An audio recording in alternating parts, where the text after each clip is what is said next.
bien, chers frères et sœurs en Christ et en l'humanité, paix et bien dans vos cœurs, paix et bien dans vos familles. Bienvenue à ce temps dénommé « Lève-toi et partons d'ici ». Oui, frères et sœurs, ce temps a été mis en œuvre pour vous et pour nous, afin que nous puissions marcher tout au long de ce temps de carême avec la parole de Dieu. Et nous avançons pas après pas, nous avançons à pas feutrés vers la Pâque. Nous sommes au deuxième vendredi et nous allons encore, comme le vendredi dernier, méditer la première lecture de ce jour, extraite du livre du prophète Ézéchiel, au chapitre 18, du verset 21 au verset 38. Lisons la parole de Dieu. Ainsi parle le Seigneur, Dieu. Si le méchant se détourne de tous les péchés qu'il a commis, s'il observe tous mes décrets, s'il pratique le droit et la justice, c'est certain qu'il vivra. Il ne mourra pas. On ne se souviendra d'aucun des crimes qu'il a commis et il vivra à cause de la justice qu'il a pratiquée. Prendrai-je donc plaisir à la mort du méchant, oracle du Seigneur Dieu, et non pas plutôt à ce qu'il se détourne de sa conduite et qu'il vive? Mais le juste, s'il se détourne de sa justice et fait le mal en imitant toutes les abominations du méchant, il le ferait et il vivrait. Toute la justice qu'il avait pratiquée, on ne s'en souviendra plus. À cause de son infidélité et de son péché, il mourra. Et pourtant vous dites, la conduite du Seigneur n'est pas la bonne. Écoutez donc, fils d'Israël, est-ce ma conduite qui n'est pas la bonne? N'est-ce pas plutôt la vôtre? Si le juste se détourne de sa justice, commet le mal et meurt dans cet état, c'est à cause de son mal qu'il mourra. Si le méchant se détourne de sa méchanceté pour pratiquer le droit et la justice, il sauvera sa vie. Il a ouvert les yeux et s'est détourné de ses crimes.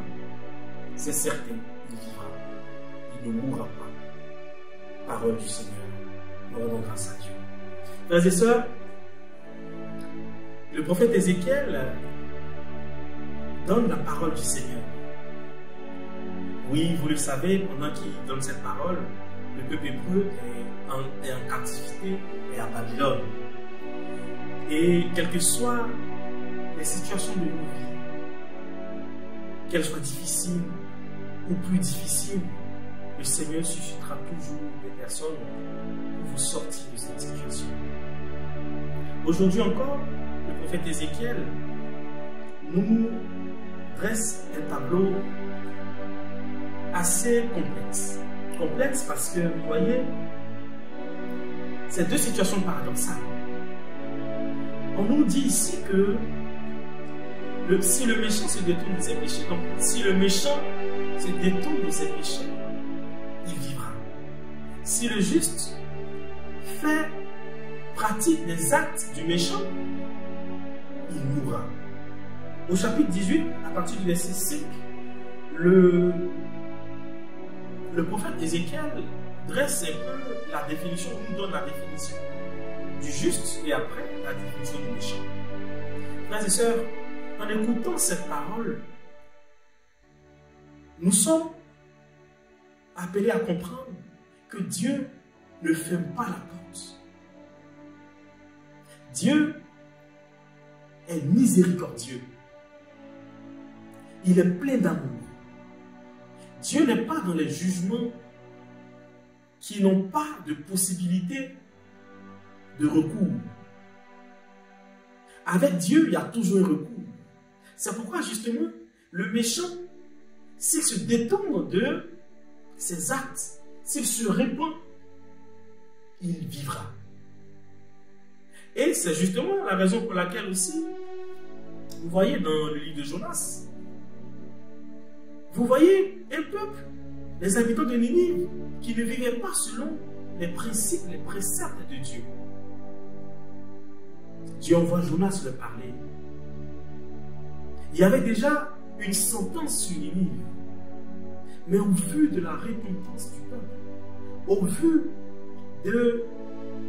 du pardon, au vu du jeûne qui a touché même les bêtes, frères et sœurs, Dieu a levé la sentence qui pesait sur Ninive. Frères et sœurs, c'est pareil pour nous. Oui, Dieu ouvre toujours ses portes. Notre Dieu est si bon, il est si merveilleux. Frères et sœurs, il ne nous enferme pas dans nos péchés. Il nous donne toujours la possibilité de revenir à lui. Peu importe ce que nous faisons, peu importe notre conduite, nous avons la possibilité de revenir à lui, frères et sœurs. Ne fermons pas notre cœur à Dieu. Ne nous enfermons pas dans nos péchés. Ouvrons notre cœur. Allons vers le Seigneur comme le Fils prodigue en disant: oui Père, j'ai péché contre toi et contre le ciel. Je ne mérite même plus d'être appelé ton fils. Pardonne-moi. Je veux revenir dans ta maison.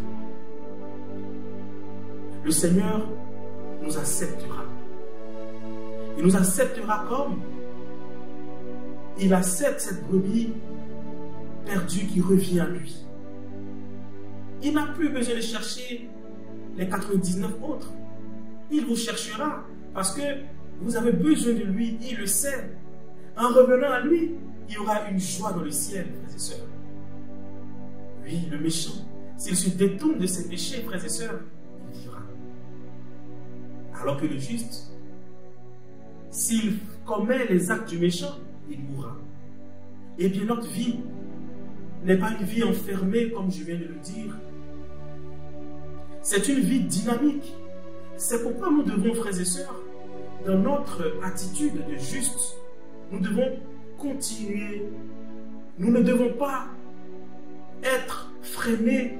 Et même si nous sommes freinés, nous devons demander pardon à Dieu pour continuer dans notre attitude de juste. Frères et sœurs, chacun se retrouve ici dans cette parole.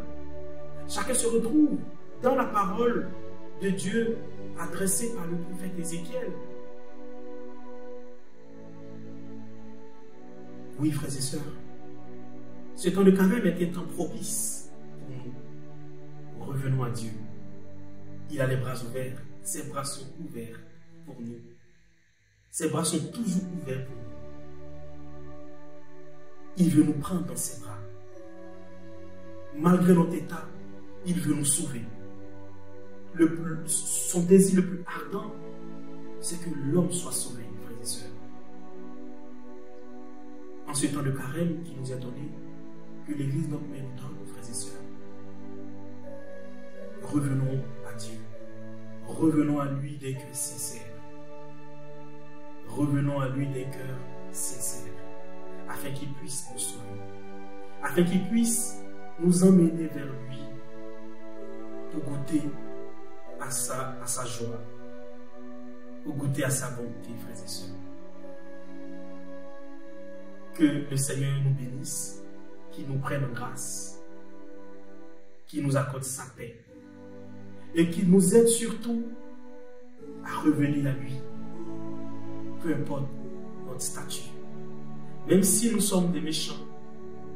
Parce que le prophète Ézéchiel dresse le tableau du méchant, oui, toujours dans le même chapitre, à partir du verset 10. Vous avez la possibilité après de le lire. Peu importe notre statut, nous devons nous détourner de notre péché. Nous devons ôter, frères et sœurs, notre manteau. Ce manteau-là qui nous empêche d'avancer vers Dieu. Que Dieu vous bénisse, qu'il vous accorde sa paix et qu'il vous donne d'être toujours là où vous devez être, c'est-à-dire sur son cœur. Portez-vous bien. Nous nous donnons rendez-vous la semaine prochaine, le vendredi prochain. Mais avant ça, ce dimanche, nous avons la messe des malades à la paroisse du Saint-Esprit au 5 rue de la Paix. Choisez-le à partir de 14h30. Nous vous invitons à venir nombreux avec les malades de vos familles, afin que nous puissions implorer la miséricorde de Dieu et que Dieu nous-même nous accorde la grâce et la guérison. Paix bien dans vos familles.